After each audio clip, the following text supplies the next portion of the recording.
All right, welcome to everyone here at the Wisconsin Energy Institute and to those of us joining online.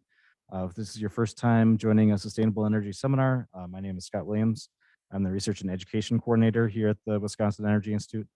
And this seminar, it's a public seminar every 2 weeks that's offered in the spring and fall, but it's also offered as a class for students in the Certificate for Engineering for Energy Sustainability, as well as the Masters in Sustainable Systems Engineering. And the goal of the seminar series is to bring together a wide range of disciplines to learn about how they understand energy challenges and develop sustainable solutions. So throughout the series, you'll hear from folks in social sciences and humanities to engineering and science to learn about these myriad of ways of dealing with sustainable energy challenges and solutions. You'll notice we're presenting this in a hybrid format. For those of you online, you can post questions in the Q&A or in the chat. I'll be monitoring those throughout the presentation. We'll try to ping pong between in-person questions and online questions. I'll also turn on the live transcript right now, make sure that's available for everyone who would like that. Make sure I can turn it off here so we're not. Okay, captions are off on the screen here. That won't be too distracting. With that, I'll turn it over to our presenter. Rob Anex is a professor in biological systems engineering here at UW. He's an expert in life cycle assessment and systems modeling, particularly as it applies to agriculture and bio-based product systems. His research focuses on prospective analysis of economic and environmental impacts of policies and technologies in a changing global environment. And lately he's been working on technologies related to direct air capture of carbon dioxide, which he'll be talking more about in this presentation today on the role of carbon dioxide removal. Welcome. Can you tell if this is working? Hello? Ask if, Yeah, okay. Thank you very much. Folks online, can you hear me? You type in the chat there that so Scott can see that it's working. Thank you, Joseph, Jenny, Ramin. Okay, so yes, I'm going to talk to you about CDR, carbon dioxide removal, and its role in fighting climate change. First, some disclaimers. I'm not an expert in this. There are people, and I say that because there are people on campus who really are, right? So Greg Nemeth, who's probably spoken, or he's spoken many times, so they just had a report that came out on this topic. But my perspective is somebody who's been developing one of these technologies to remove carbon out of the atmosphere, which has then led me to think about why we need to do it, how much we need to do it, how fast we need to do it. So I'm grateful to have this opportunity to share that perspective with you, but recognizing that the real experts may have a different perspective. People who are buying this, policymakers, may have a slightly different perspective. I think that's just fine, but I'm happy to hear what their thoughts are. Anyway, so here's a cute picture of capturing CO2, maybe. Looks like it's really capturing water vapor, but we can live with that. So any talk like this really has to sort of begin with the Keeling curve, right? I mean, if we don't have this in the first few slides, we're just not trying. So here's where we are. You guys have probably all seen this. And the reason I want to put this here is because I feel it's sort of compulsory. I'm going to ask you a question, Scott. Okay, so I can't actually see these numbers on the right because my pretty face is over them. Thank you. Doesn't really matter, but last year we were up to 1.15, and we're really trying to stay below 1.5 degrees. But the reason I put this here is kind of to say, look, is this dire or not? I look at that, and my instinct over and over again is, well, we've still got some margin, right? I mean, it's getting bad, but we're not, we haven't fallen off the edge yet. And I think it's really important to recognize that humans are not good at dealing with systems that have time delays, right? And so you guys understand as we put carbon into the atmosphere, it stays there for a long time and it continues to warm for a long time. So even though we haven't crossed that line yet, we've sort of already booked a fair amount of warming.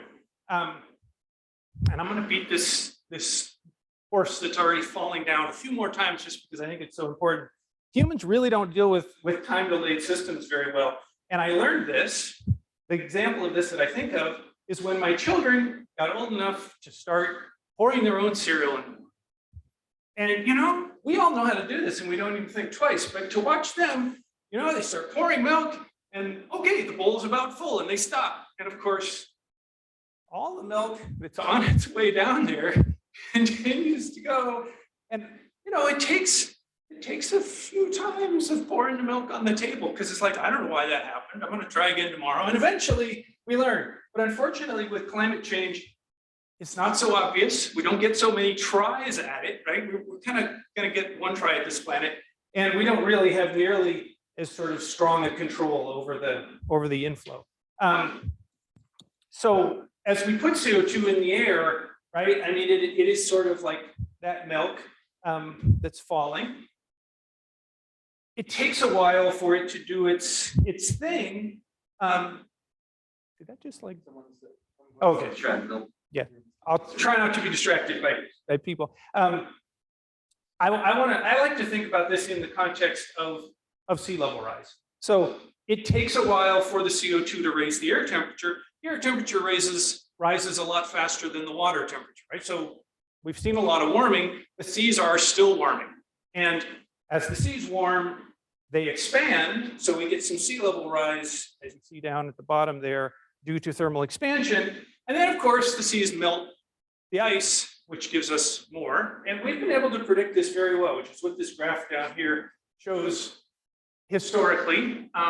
But what that means is then, if you've read this text over here on the right, even if we stop greenhouse gas emissions today, right, which we are far from, we've already booked a certain amount of climate or air warming, which then leads to increasing of sea moisture or sea temperature and melting and increase in sea level rise. And that picture, if you're interested, is San Francisco, where now high tides regularly are coming up on the Embarcadero. That's kind of one of the places I've lived. And there's a lot of places in the world now where, you know, nuisance sea level rises are, you know, it's happening every single day. This isn't flooding big levels. But anyway, so that's the kind of system that we're dealing with. And of course, this, even if we stopped greenhouse gas emissions today, is far from where we are. So in fact, where we are, still on this rising curve, right? Greenhouse gas emissions last year were more than the year before, and COVID gave us a little bit of a dip, but barely. And what we would need to do, of course, is drop those emissions very, very quickly. And you can see there the path to 1.5 degrees. It has these negative emissions. You know, we really need them. And these are some of the pathways. So if we look at this graph, if we were to meet 1.5 degrees target without, you know, very little carbon removal, we're sort of on this red curve where it isn't an immediate stop, but it's drastically different, right? At the moment, we're still going the opposite direction. If we do some carbon removal, sort of get that green line, you can see this is where we're down here in negative land to make up for the CO2 that's already in the atmosphere. But that's still really, really drastic. If we're willing to live with 2 degrees and do a bunch of carbon removal, we get that orange dotted line. And then this is just adding, you know, putting how much carbon removal is involved in those curves is shown down here. And throughout this slide and the next few slides, I sort of want you to pay attention to these axes. 10 gigatons per year. What's a gigaton? It's a billion tons of carbon taken out of the atmosphere, right? So these scenarios, depending on whether we're using the 2 degree or the 1.5 degree, you know, we're in the range of 10 billion tons that we need to take out by 2100. And here I'm going to steal a couple of pictures. The one that I've actually shown you twice, advanced when I didn't want it to. from a study that just came out that Greg Nemeth on campus is one of the authors. And what it says here, right, both in the title and down here, is basically all the pathways involve significant negative carbon. And so what this graph, I won't bore you with too much of it, but here's sort of where we are today. Again, look at that axis. This gray bar, this is the carbon removals that we're doing today, and they're virtually all trees, natural forms of carbon removal. And here are the scenarios, right? I mean, it depends on how aggressively we want to reduce emissions, how much negative emissions do we need. So, you know, you see over here, if we have 48% reduction in our emissions by 2030, only 7 years from now, we cut our emissions in half. Remember, we're going the opposite direction. Then we only need, you know, whatever, read the number over there. But then we only need like minus -4 gigatons. Take a little bit of time to do it. Lesser reductions in emissions, we start to have really massive amounts of negative emissions. All of this is just to put numbers to get to any of our goals. Basically, we need negative emissions, and some of the numbers are massive. Want to ask a question that I can repeat? Yes.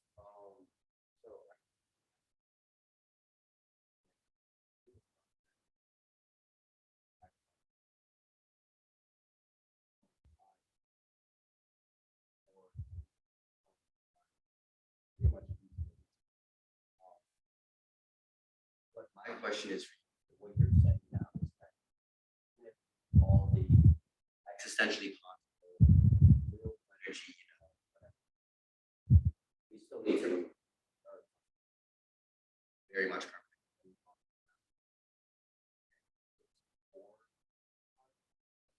We'll see more numbers, but Okay. so all of these, so the reason these bars have all these pretty colors is they've run hundreds and hundreds of scenarios, right? So I would recommend that you go look at this report. But that gets you like 5% to 95% probability bounds is sort of what those represent. I'm trying to get an idea. Right. And so that, yes, the numbers I was throwing around here, but they are the same ones here, right? I mean, depending on how aggressively we reduce emissions, we will need various amounts of negative emissions. And, you know, I think that's all I can say, because you tell me how quickly we will reduce emissions, and then I can tell you how much negative emissions. And there's a big factor of time in here, as you'll see in like the next graph. Part of the project is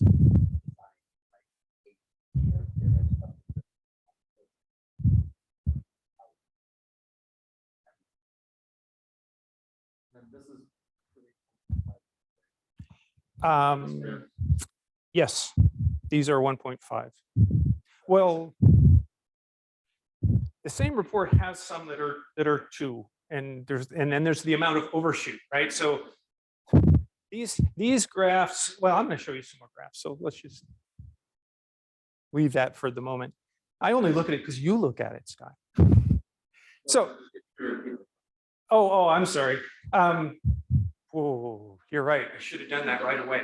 The question was, a young man in the room has a project to do, which is involving quantifying emissions and how much negative emissions, I guess, we need. Right, to reach carbon net zero. So how many emissions do we have? How much net? And he was just asking really for an explanation of these numbers and what this graph means, I think. So from the same report, this graph goes with the last graph, and this is an answer Scott just mentioned. Well, these are for 1.5. The report includes 1.5, as you see up there, 1.5 with some overshoot, and they quantify that, and 2.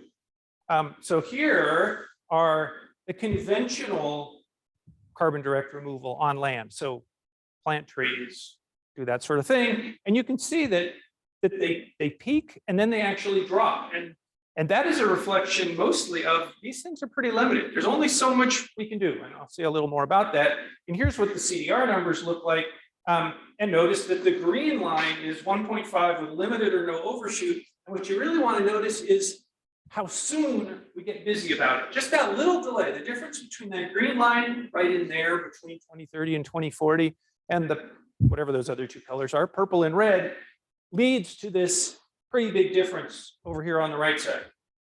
Because, right, if we delay, we're putting that carbon in the atmosphere, it gets to work that much longer, and that's what leads to needing a lot more CDR, a lot more carbon removal. Again, that's what these lines are, the 5th percent and 95th percent probability. The dotted lines are the extreme cases that they ran in hundreds and hundreds of scenarios, and it's a really great report, like 70 pages long. You should go read it.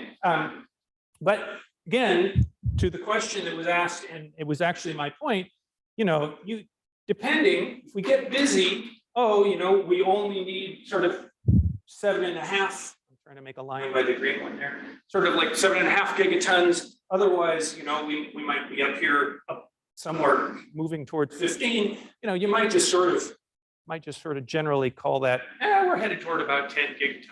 But it all depends on how fast we act. And if we're slower than any of these, you know, the number is going to be a bunch higher than what you see. And this is where there are experts on campus who really know this stuff. And I'm just saying, look, we need negative emissions. That's what this was really about. And we need them pretty soon. So let's look at that and think about it a little bit. So there are a bunch of negative emission technologies. We could spend a whole long time talking about them. I'm just going to mention a couple because, you know, what I really want to talk about is direct air capture down here because that's what I'm working on. But, you know, afforestation, plant trees, put carbon into the soil, do carbon sequestration in soil. I lumped biochar in there because we can take biomass, so we've captured carbon, turn it into a more stable form of carbon and put it in soil, which increases fertility, retains nutrients. So that's what that is. BECCS, people just call it that, bioenergy with carbon capture and storage. So sort of the same thing. We take plants, we make energy, like burn it and make electricity. And then we're doing carbon capture, right? So we've already captured the carbon with plants, and then we put it into some geological safe place. Anyway, so here's a long list of these things. And I just want to talk about a couple of them very briefly. So, well, before that, here's a great study that's now, you know, okay, it's about 5 years old, but it sort of puts these things into an order, right? So across here, we have the potential of carbon removal in each of these, and you can see they have a range, and then we have how much they cost per ton of CO2 up the left axis. And I put these in, this picture doesn't come directly from the report. They've got a nice table where for each one of these, they talk about other aspects, right? It's not all about carbon. It's about biodiversity. It's about competing with land use for food production. And so that's what I put a couple of these over here just to say, well, you know, like BECCS is sort of negative in these things in terms of biodiversity, in terms of competes with producing food on that land, right? If we're making something you can burn to make electricity, we're not making food. It also produces air pollution and it also produces NOx. Whereas some of these might, you know, soil sequestration makes soil more fertile, so it's more compatible with producing food, but it produces more NOx because of the fertilizer used. Anyway, this paper has some really nice looking at those trade-offs. But I just sort of wanted to say, if you're trying to get to that number that you got me to say it's about 10 gigatons, we basically need all of that. Look across the axis at the bottom. We need all those squares, right? I mean, the farthest out to the right is sort of 5. And if you, we basically need almost all of these things. And I want to talk about a couple of them. So a couple of them have dotted lines around them because they're sort of uncertain. And I just wanted to make that point again. So putting carbon in the soil is a great thing. And I guess that's what I'm going to keep saying. I want to do all these things because we need to do all these things. Putting carbon in the soil is a great thing. I've listed a few of the management practices that let you do that. Perennial crops, no-till, different rotations. It's relatively inexpensive. It could get us, this just matches the graph that's on the previous slide, 2 to 5 gigatons by 2050. It complements food production if you do it right, improving soil fertility. But you can only do so much. The soil saturates with carbon. It takes a long time to get there, and it's really hard to measure. And that's really, really relevant to policy, right? Because if I try to get all of you to pitch in money to go buy some carbon sequestration, and I can't show you, right? I can't say, look, we can measure and show you that the carbon is there, the market falls apart. And there was a Chicago Carbon Exchange that tried to sell a lot of these credits, and it fell apart because the buyers couldn't, weren't sure, and for good reason. It's also highly reversible. That's what permanence refers to, right? Because I can do 200 years of no-till, and I've put carbon in the soil, and I go do a rip deep till for a few years, and it's all gone, right? So how much are you willing to pay when you can't measure it? And it can go away quickly. Forestry is pretty similar. $0 to $50 per ton of carbon. Now we're not producing food on that land, so we know the population of the planet keeps growing, and you can find lots of references that say we need to make like 70% more food by 2050. Planting a lot of trees makes that difficult, but okay. Again, growth is slow and it saturates. Same problem with being able to quantify that, and I just threw this little teeny bit in there. California, which is my home state, has this forest carbon credit reserve program, right? So they have a carbon trading system hooked into the low carbon fuel standard, and they have these reserves that are in preserved forest land. And the forest fires in 2022 burned away 20% of that. Oops. I'm all for planting trees, but the reality is, where are we right now? Every year, we're losing 10 billion trees. We're actually cutting down 15 billion, but we're reforesting about 5. So our net right now is about 10 billion trees a year, the wrong direction, even with all the tree planting programs that are going on in the world.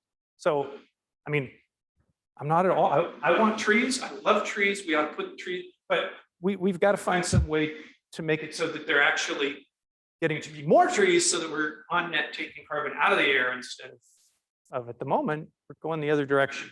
And the 10 billion trees we lose, right, are often slash and burn.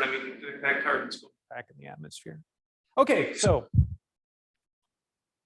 this is all getting us back to this. So I can really tell you about. I've been trying to convince you all this time that we absolutely have to do carbon removal. And some of the things that we'd love to be able to, we'll just plant a bunch of trees and it'll take care of itself, aren't really working for us right now, and I don't see it happening soon. So that's going to let me talk about this. And what it is, if it isn't obvious, this is the example of the orca plant in Iceland. Fans pulling carbon through this thing, and the air coming out the other side is reduced in carbon. I put a little note in here to say, it is not this, right? So often when people, you might think, well, why do we have all these acronyms of GAC and CDR? I've heard about carbon capture. Well, this is what you normally hear about, carbon capture and storage, where it's post-combustion, right? There's a plant of whatever kind that is emitting CO2. We're going to capture that CO2, and we're going to take it and stick it in the ground, which I have no problem with doing that. But at best, you're just reducing emissions, right? You're not taking any carbon out of the air. So I'm not talking about CCS, carbon capture and storage, but the technology that you use to capture carbon that's post-combustion is not that dissimilar. So it's a nice sort of preamble to this. All of these systems, including carbon capture and storage, which is not the subject of my talk, is this. You've got to have some sorbent that loves CO2. So I can move air through it, like those fans that we saw a couple of slides ago, and the sorbent will grab the CO2 out of the air, but I need to be able to keep using it. So I have to desorb it. I got to blow that CO2 off so that I can send the sorbent back. And that takes a lot of energy. And then I have gaseous CO2, and that gaseous CO2 has to go somewhere. And right now, there's several companies that are taking that, and they are carbonating soda pop, and they're making industrial solvent, and they're sticking it in the ground in enhanced oil recovery, which, okay, it went in the ground, but then oil's coming out. So there's a bunch of energy involved in compressing that CO2, piping it somewhere, injecting it in the ground or some other permanent storage. And so you can see over here on the right, there are some of these upcycling to, making other things, other markets. Preferably, we do something like geological storage or mineralization. And they basically they all work this way, one way or another. There's obviously energy in like the fans that move that air through there, in pumps that move things around, but the big energy is in those places. And basically, they all work this way. I mean, there's a lot of companies out there right now, and there's lots of clever little differences, but essentially that's what's involved. Now, that sorbent might be a liquid, it might be a solid, it might be a natural mineral, but the basic elements are the same. And so I'm going to show you a couple of them. Climeworks runs that orca plant in Iceland that you've seen, and here's what they do. It is a solid sorbent, so it's something like an amine on a filter, and you blow through air through there, it grabs all that CO2, and then you stock that unit and you heat it up and blow off the CO2 and capture it. And to do that, you use a bunch of heat.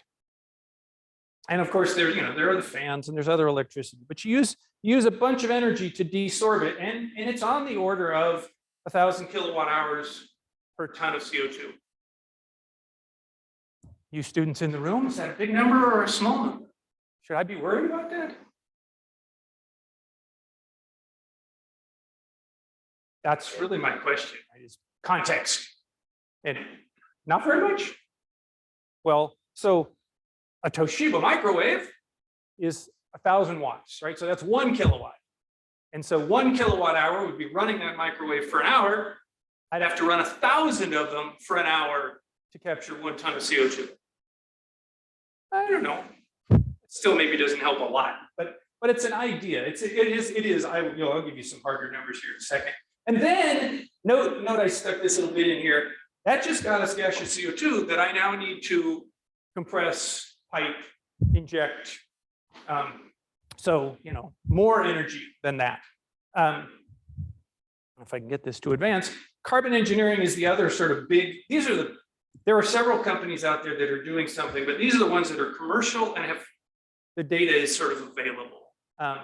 But they all work the same way, really, right? So what you see here, potassium hydroxide, you have this alkaline solution. That's what really likes the CO2. So the air is going through here. This stuff is absorbing it. And that little number right there tells you that it has a negative Gibbs free energy. So it will, right? This is basically a spontaneous reaction at that point. Okay, good. That's wonderful. But again, I need to regenerate that sorbent. I did it the wrong way. It goes this way. I need to regenerate that sorbent. So I find something that wants the CO2 even more, calcium hydroxide, and that too has a small negative Gibbs free energy. So great. The CO2 goes off and takes this calcium hydroxide and makes it into calcium carbonate, limestone. Cool. And this continues on around over here. But now I have to calcine it. So about 900 degrees C, about 1600 degrees Fahrenheit. That's the primary reaction in making Portland cement. I take limestone, I blow off the CO2 through with a bunch of heat, regenerating calcium oxide. I add water, I slake it, which gives me calcium hydroxide, and on that cycle goes. So notice the fairly large positive Gibbs free energy right there. That's where regenerating the sorbent is what I want to say kills me, but uses a lot of energy. And they all kind of work that way. Here's those two, kind of the scale. The Orca plant is 4,000 tons per year. Carbon engineering, these guys have big plans, but that's where we are today. Here's about the electricity that's used. Here's the thermal energy requirements. There aren't too different between the two. These guys use much lower temperature, which allows them, so I don't want to give a long story about the Orca plant, but there they have a really nice situation where they can use geothermal heat, right? So it's a volcanically active place. They can use that heat and it's low enough temperature. Oh, so the heat's kind of for free. And then there's basaltic minerals. So they're working with this company called Carbfix. They can inject the CO2 right there in the ground at the same location, and it mineralizes. I mean, there's still energy in compressing and injecting the CO2, but okay. There aren't very many places like that in the world where you get kind of free, low quality heat, and you have a place that you can just put the CO2 right into the ground. And so right now in the world, these guys plus a bunch of others, there's like 18 plants, and those 18 plants are producing 0.01 million tons, or capturing 0.01 million tons of CO2, like 10,000 tons a year. Okay, that's pretty good, really. I mean, but remember the numbers that we need to get to. And they have big plans. So Carbon Engineering is working with Occidental. They plan to have a 1 million ton plant operating next year. It is under construction down in Texas. Just a second. They plan to have 70 what they call large scale plants by 2035. These guys over here also have plans. So if you take all the currently under development carbon capture plants in the world, it's about 5.5 million tons per year by 2030. Well, that sounds pretty good. I mean, 5.5 million tons, that is 1/700th of what was in that chart that I showed you of what we need to achieve, right? In those 7 years, we need to have, I mean, it's only 10% of the deployment that we need for the net zero scenario. And to get, well, I'll leave that for a second. These guys, those numbers that are on this chart do not include the dealing with the CO2, right? Injecting the CO2. But even as they are, the Carbon Engineering, all that energy means that for every ton captured, you're emitting about 60% of that as CO2 from, the energy that's required, right? So you will emit 580 kilograms of CO2 from the energy production to capture 1 metric ton, which is 1,000 kilograms. So it's about 60% goes back into the atmosphere from the energy. And this technology right now is a little bit better. It's about 300 kilograms, so about 30%. And as the technology gets better, it'll get better. Everybody, of course, in this field is talking about, well, we'll use renewable energy, right? It'll be wind and solar, so there's no carbon, which, yes, great. But, we could use that renewable energy to power your Tesla, your other electric, I mean, there's a lot of other uses that, it's not like it's free, right? There's not endless amounts of it. And still, even with those kind of scenarios, these numbers fall to like, these guys will get down to about 260 kilograms emitted, probably, that's what the numbers say, and these guys will be closer to 150 kilograms emitted. So, 15% re-emission, 26% re-emission. Anyway, that's just sort of where we are right now. Again, I'm just trying to talk about reality because I'm really all for this. We need all these kinds of carbon capture, but these numbers where we're capturing a ton. Well, if we're putting back 0.6 of a ton, we need a lot more capacity, right? Because we're not really capturing tons. We're only capturing 40% of a ton. So now I get to talk about what we do or are trying to do. And this is, we have a little startup company that's working on this, but we've got a couple of different grants, and some EAP students helped us develop this technology early on, and we entered the X Prize for carbon removal, and well, the students did, and they got the highest prize that they could get. Anyway, so that's how we really got our first step was doing the X Prize and a couple of grants.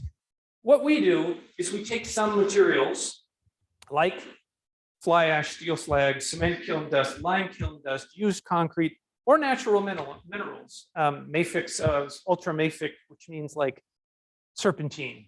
And then magic happens in here, where if we've got a highly alkaline solution that is carbonated, this carbonation reaction happens and generates sodium hydroxide or whatever the hydroxide alkaline solution is. So it generates an alkaline solution, which can go over here and capture the CO2, and then it brings back, it's carbonated, right? Like, well, let's just say it's sodium hydroxide, it becomes sodium carbonate.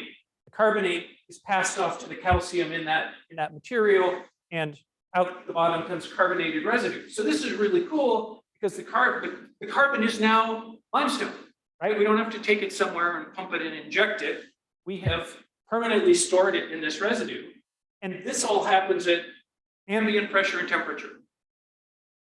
It is the potential of these materials that lets this happen. And basically that cycle happily continues. So we capture CO2 here and we put it into this residue. And then the next really cool thing is, if you consider that we're using, there's lots of different things we can use over here, but if it's fly ash, right now, we have to put fly ash into cement. If you're going to make pavement in Wisconsin, you have to have 20 to 30% fly ash. It's called supplementary cementitious material. It makes it stronger. It makes it more chloride resistant. It makes it better. And it displaces Portland cement. Well, now we're displacing that Portland cement with something that is loaded with carbon. So we also get this extra bonus of the CO2 that would have been emitted in making the Portland cement, we're displacing by replacing it with this carbonated material. So we get direct air capture of CO2, it's stored in this mineral, and we get additional benefit by reducing emissions by displacing Portland cement. So that's what we're all about. And I could go on and on and on, of course, and tell you about more and more of it. But here's basically what that says is that we don't have to regenerate sorbent. We don't have to compress the CO2, and it's permanently stored right away. And I've listed a bunch of the different companies that you can find out there and what kind of sorbent they use, and they sort of don't have those advantages. So that's why if you're carbon engineering, it takes you, you have to re-emit 60% of the carbon because of the energy you use. We only use, it's not tiny, but we only use 175 kilowatt hours per ton of CO2. And then you can see, this is sort of the LCA over here of all the different sources of carbon in the life cycle of making up chemicals and pumping things, et cetera. And so, we're gonna emit about 26 tons or 0.26 tons for every ton we capture. But I am convinced that we use way less energy and will re-emit way less carbon than any of the ones that are currently technologies that are currently out there on the market. So that's sort of what we're up to. And even if if we never get money and it never goes anywhere, the basic understanding of what limits carbon capture, I think, is really valuable. That we all have to do some sort of either regeneration of a sorbent, or in our case, the sorbent material just flows through. It's something that we can just keep feeding more in, and we get that storage.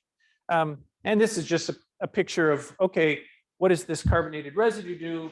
It goes out there and makes this SCM, and this is a picture that represents that we actually make the material better.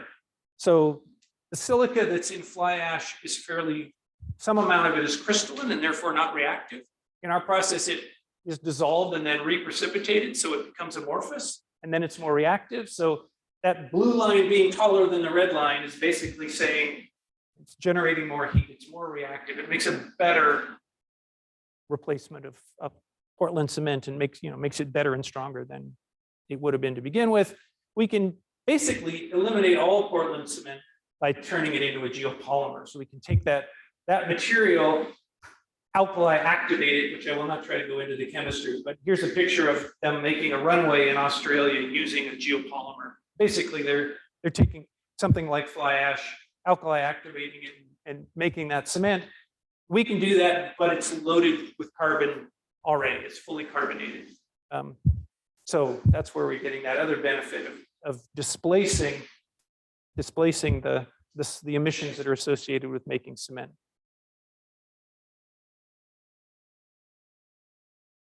through, the liquid going down. This is the air contactor that's up on the 3rd floor of this building.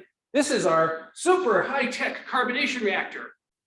It's a bucket that gets stirred, right? It happens at atmospheric pressure and temperature. We just put the fly ash in and put the sorbent that has captured CO2, and the reaction happens. And here's a couple of the materials, what they look like. We have buckets of this stuff up on the 3rd floor if you ever want to come visit. So let's talk about, I'm done eating my favorite technology. I'm going to talk about direct air capture in general, realizing that I'm going to run out of time if I don't. So here is from this paper down here, the costs of those technologies that I put up there, Carbon Engineering and Climeworks. Right now, they're around $500 a ton. And this is a learning curve where the learning factor is 10%. That's basically the reductions per generation. This is 20%. So those are representative learning curves. Greg Nemeth was here. He can tell us all about it if you haven't seen it before. As we do things like solar panels or any technology, and we have more and more experience, the costs get lower. And there are these nice learning curves that kind of predict that. So here's some representative values that are reasonable. If we're at $500 now, when we get down to sort of 14 doublings of production, we ought to be in the range of whatever that is, $100 to $200 a ton. Well, the technology that I was just telling you about, we think we're already down in this range. So our learning curve should go down from there. But let's not worry about my technology. If this is right, let's just say we get down to $100 per ton in whatever that is. Sort of, it's getting really flat, so it probably doesn't matter. At some point, you don't learn anymore. If we're going to get to the 1 gigaton that we need in 2030, right? All those curves that I started out with, we're going to get to 1 gigaton in 2030. From where we are right now, that's 17 doublings. So okay, good. We should be able to get out here. But 2030 is only 7 years away. So those 17 doublings, we have to be on that learning curve. We have to double the capacity every 5 months between now and 2030. I mean, and basically we have to double that capacity. Whether we achieve this learning curve cost reduction is irrelevant. To get to that gigaton by 2030, we have to double capacity every 5 months. Okay, I think that's going to be pretty hard. But nonetheless, I think that this is one piece. That's really why we need all these things.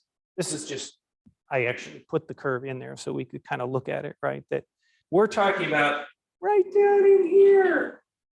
1 gigaton on this scale is at 2030, it's very low. And then, over the next 25, 30 years, we need to just continue, right? That rate doesn't get to, okay, good, we made it. We made it to a gigaton in 2030. We've got to keep expanding at a pretty fantastic rate.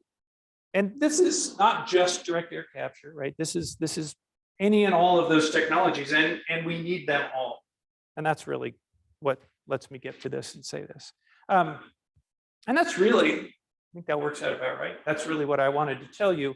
I've got a couple of kind of take-home messages that I hope I made clear. I mean, we have way too much CO2 in the atmosphere. We absolutely need to have carbon removal, however we do it. Even with an immediate end to burning of fossil fuels, we'd have excess CO2 in the atmosphere, and we need carbon removal. I kind of want to throw in the second point because there's a fair number of people who quite reasonably say, wait a minute, this whole carbon capture is just an excuse so that I can keep driving my Escalade and I can keep burning a lot of fossil fuels. And that is absolutely kind of a risk, right? But I would say, bad actors can abuse good things, and we need to create a legal framework and to prevent that, right? I mean, that leads me to the next one, that CDR should really be a way to support and accelerate our managed reduction in in fossil fuel use. And both businesses and countries really have to get seriously busy about reducing emissions and using the kind of stuff I'm working on to remove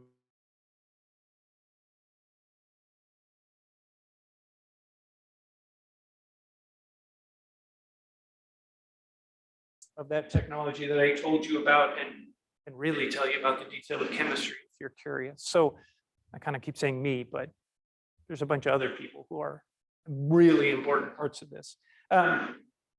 So I'm just going to kind of leave you with this quote from the chair of the IPCC that I think every single bit of warming matters, every year matters. We really have to move fast. When you delay things, it multiplies what you have to do, and every choice matters.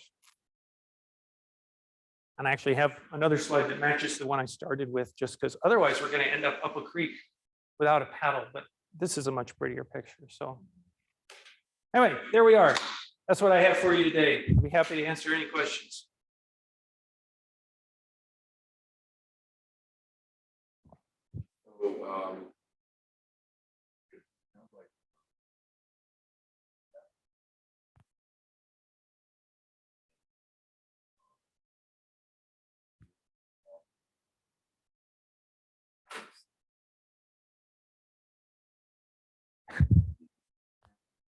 If we did $100 trillion. No, so let's just get down to that $100, because I think we're getting close to that already. So if we get to $100, it'd be $100 billion to meet the gigaton. Okay. Yep. I actually 100 billion for each. Yep. $1 trillion. Yep. Can people hear this? No, so if you can. I'm sorry. So the question was, I didn't even let him get to the question. I interrupted him. I apologize. He was doing the math of, hey, if we're going to get to a gigaton, how much does it cost? And so that was my interrupting to say, well, okay, so if we give it $100 a ton, it's going to be $100 billion for the gigaton. And if we went to 10 gigatons, it'd be $1 trillion. And yeah, and you know, buried in that is normalized cost that includes capital cost. Sure. But the capital cost is significant. It's roughly a third. And so the competition for capital, right? I mean, that's a huge capital investment that yeah, we've got a lot of other places, right? We want to electrify, we want to put in charging stations, we need transmission networks. All of this is going to require a lot of capital. Yeah. Well, we can absolutely come back. Question?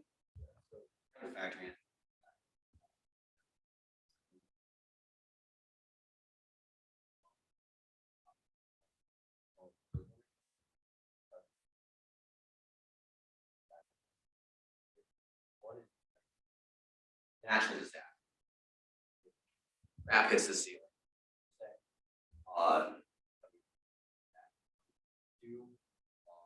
Wondering if you guys had factored in running out of finite natural resources.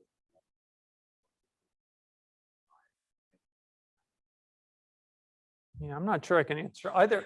So the question was, have we thought about natural disasters?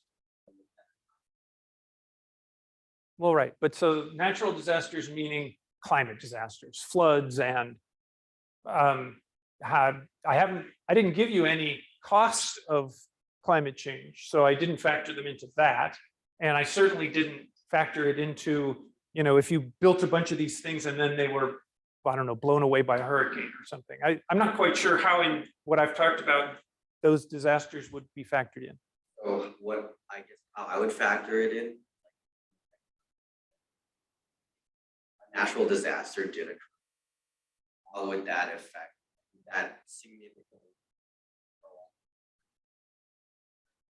Getting down to that $100. That's significant. Your trip, you've got a margin of error on that one.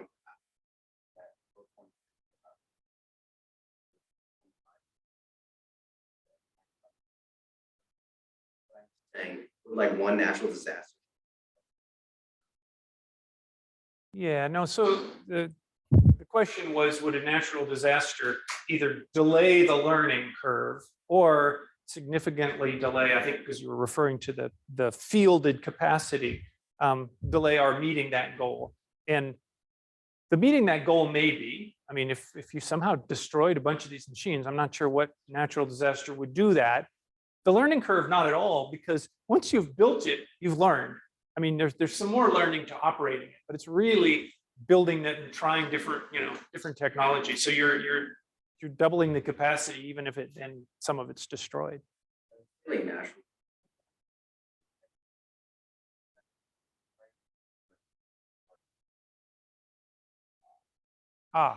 Timeline wise, how that would affect our. Well, again, I don't think it affects that, but the goals we have to meet shift way out, right? I mean, I'm not sure so there are some positive feedback loops, right? That increasing atmospheric temperatures make the soil oxidize more quickly, and we lose more carbon out of the soil more rapidly. And unfortunately, higher CO2 you'd think would fertilize plants, but that's kind of counteracted by the fact that they're hotter and they don't really grow much better under, in some cases worse, because it affects moisture cycle. In any case, I can't possibly answer that. I mean, that's an IPCC kind of question of how does global warming change under forest fire scenarios, and then how does that affect, those projections of what we need to do because we've dumped a bunch more carbon in the atmosphere. I don't know.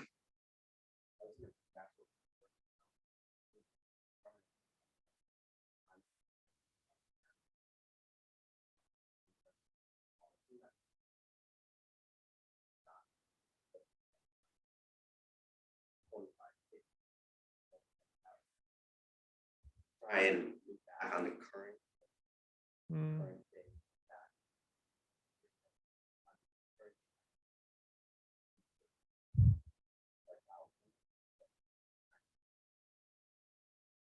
Yeah. So the comment there was about the long-term requirements for long-term robust policy and policy that is adaptive to changes. Yeah, we do need all that, and I don't know what to say. Do I have, Scott? You let me know. If Question online. Oh. One was just asking all. The question is: all rearranging the chairs on Titanic until we finally understand the need for population growth somehow? I'm an engineer. I have an opinion, but I don't know that I even want to say. I mean, I'm someone who just. Oh, I'm sorry. Yeah. So the question was, isn't this rearranging chairs on the Titanic until we figure out, recognize that we need to control population growth somehow? And I said, you heard what I said. I don't know. I think that I shouldn't weigh in on that. Even if we, I mean, right now, right, China's population is actually decreasing. There's a bunch of more developed, as countries develop, their technologies are actually stabilizing or reducing. But what is a bigger problem, I would say, I mean, I grew up in the 70s when we all wrote books and read books about population bombs. But more important is developing countries want to live a standard of living like we have. And we have an incredibly carbon intense standard of living. And it is pretty hard to tell people who live in India. I'm looking at my grad student who was telling me about living in fairly wealthy people who have 8 hours of electricity shut off a day, and many people living in a small room. It's hard to tell them, hey, we've got to cut way back on carbon emissions.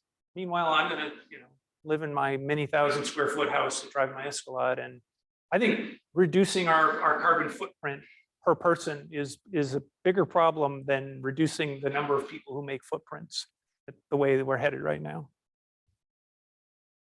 But I'm an engineer. I'm not a population expert or a sociologist or a lifestyle expert, but that would be my personal opinion.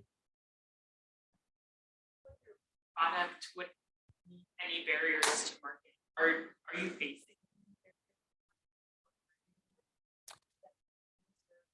everyday Yeah, there's always barriers to market. So some of them are, if we're going to be in this building, we want all the concrete to have met standard, right? So it's the ASTM. There's a long list of standards, right, that concrete has to meet. Anyway, I could give you a long, I could talk about concrete all day. It's really cool.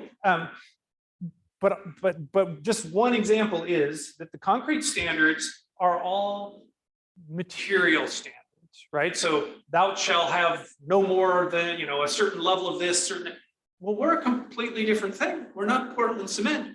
So what we would like to have is performance standards, right? If you can meet the 28-day compressive strength requirement, you're good. And the chloride resistance and the slump and that industry is moving in that direction. And in Canada and Brazil right now, it's performance standards. It isn't material standards. But in this country right now, it is, what's in there. And if we don't have what's in there, then we're not considered. So there are a number of things like that, just the way that the industry is set up. None of them are insurmountable at all. I absolutely, you're sort of, we can just start doing this. I think that's mostly true, actually.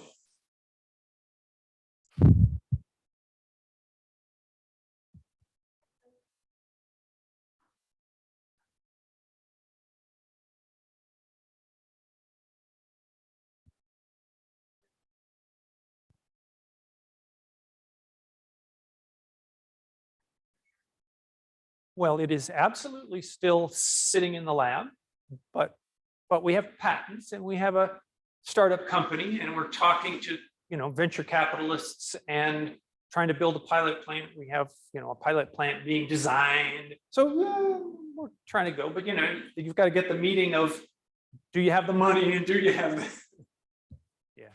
So we hope in the near future, it'll be headed down that road. So, as long as the social cost of carbon is less than carbon removal, it seems like there's no. Do you have any suggestions? Plans or economics? Yeah, so that's a really good question, and the question was, as long as the social cost of carbon is less than the cost of CDR, there's no business model there for carbon capture, and I think that's a really good question. So the plants that are operating right now, customers are paying $800, $900, $1,000 a ton. And so wait, why are they doing that? Well, so there's a bunch of those people are trying to jumpstart the industry, but there's also a lot of electronics, information technology companies who have big server farms. They're generating a whole lot of CO2. They don't have any easy way to reduce it. And they've made commitments, right? We will be carbon neutral by, and the only way they can meet those commitments is to do carbon removal. Now, is that going to give you enough money to do 10 gigatons? Probably not. Yeah, I mean, it's actually a really good question. At the moment, there is a market. I mean, right now, the Inflation Reduction Act has money in it, right? So there is a policy that will pay you $130 a ton to take carbon out of the atmosphere. Well, we think we're in that range with our technology. If these guys can only do it for 500, well, they need to come up with the balance from somewhere else. A technology like ours, we have this really fairly large benefit of we're providing the carbon capture service, but we're selling something into the concrete market that they need, that they, in some cases, have to have by regulation. There's also several policies out there, or incentive programs driven by policy that pay you for low carbon concrete. But even without those, it's really interesting. Fly ash sells. I mean, fly ash is a byproduct of burning coal. It's just a waste, right? It used to, there still are piles and piles of it in landfills. There's 2.5 billion tons of this stuff in the US. It's just piled up. But right now it sells, they always say, this isn't quite true. They always say it sells for a penny less a pound than Portland cement. Because you have to put it in Portland cement. And even though the Portland cement, you have to go dig up the limestone, you have to calcine it, you have to mix in all these other things. So it's clearly much more expensive. You have to have the fly ash. So the price parity is almost the same. So if we can take a waste product like that and carbonate it and then put it into the market, there's a lot of money to be had there. There's a pretty good sized margin. It helps us a lot. So we don't have to depend on getting money from an IT company to do the carbon capture. If we can get a decent enough price on the SCM or the cement replacement, we can do carbon capture for free. We would not choose to do so, but we could.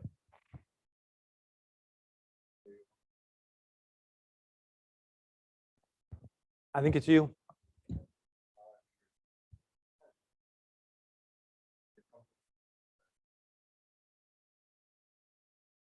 I'm sure.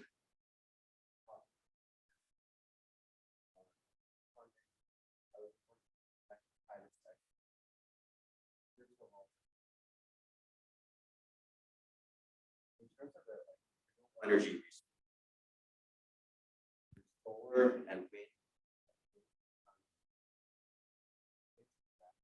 we're getting there in terms of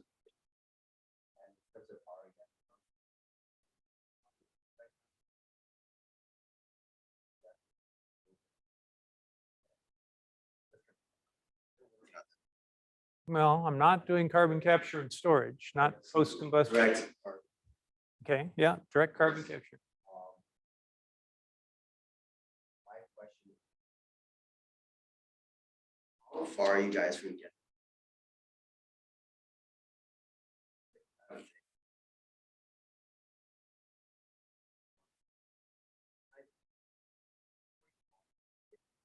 No, I'm not. No, I do mind you. I'm not going to talk about who we're Okay, talking about for funding. So Companies in the private sector, like, mhm. you're looking more at that type of sector or like Exxon, Oxy? So we have so the question They're was buying up long solar. and winding. I'm not sure. So Which industries? Like, would you rather go RES or oil where they're like, but see, what we're doing right now has no connection to an oil company, right? I yeah, mean, but so they have no incentive to work with us, and we have no incentive to work with them. We're not capturing carbon that they can use in enhanced oil recovery. We're not doing post-combustion capture. We have nothing for them. I understand. Okay, so then Is that Exxon and Shell, they're buying up RES.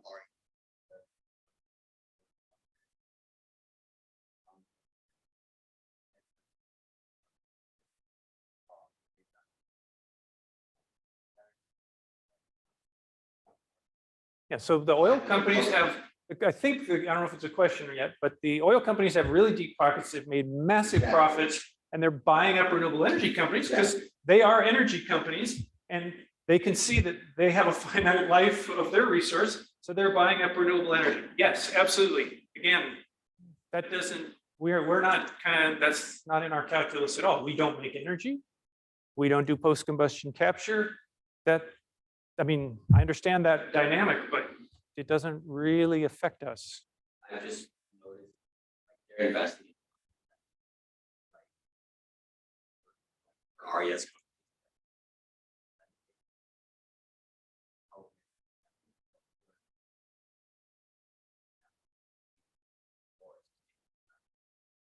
Their foundation is standard. But we're moving towards a more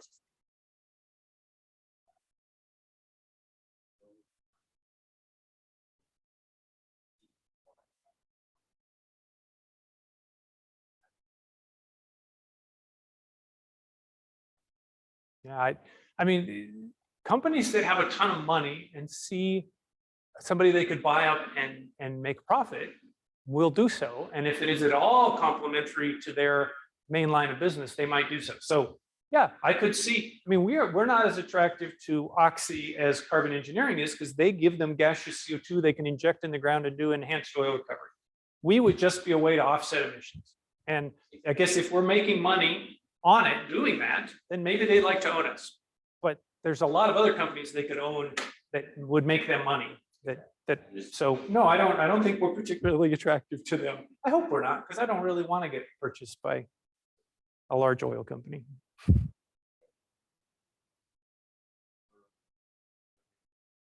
Yeah, I'm happy to stay and talk to folks who still have questions. Thanks so much. Thank you very much.